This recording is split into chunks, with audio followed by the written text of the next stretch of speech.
Hi friends అందరికీ. మరి బర్కాసపెట్లో final మ్యాచ్కి రెడీ అయిపోతుంది ఇండియా వర్సెస్ న్యూజిలాండ్ మ్యాచ్ అనేది అహ్మదాబాద్ స్టేడియంలో మరి జరగబోతుంది. మరి ఈ స్టేడియంలో లాస్ట్ మ్యాచ్ మనం సౌత్ ఆఫ్రికాతో ఓడిపోయాం కదా. మరి ఆ గ్రౌండ్లో మరి ఈరోజు మనోళ్ళు ఎలా ఆడతారని చెప్పేసి అందరూ కూడా ఎంతో ఆసక్తిగా ఎదురు చూస్తూ ఉన్నారు.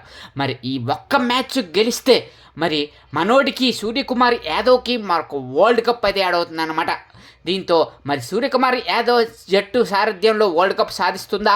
ధోని తర్వాత విరాట్ కోహ్లీ టీం మరి ఆ యొక్క ఫీట్ని సాధించింది.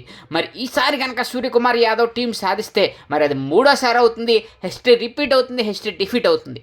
మరి నిజంగా కూడా ఆ విధంగా మనోళ్ళు ఆడగలిగితే కనుక నిజంగా మరి ఈసారి మనకి మూడోసారి T20 వరల్డ్ కప్ అయితే వచ్చేస్తుంది అనమాట. న్యూజిలాండ్ గెలవాలంటే అది ఈజీ కాదు.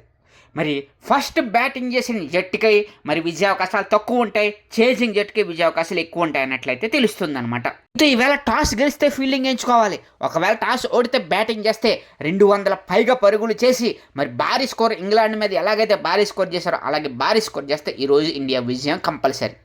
మరి మీకు మరిన్ని ఇలాంటి ఇంట్రెస్టింగ్ వీడియోస్ కోసం వెంటనే మా ఛానల్ సబ్స్క్రైబ్ చేసుకొని మా వీడియోని అయితే లైక్ చేసేయండి.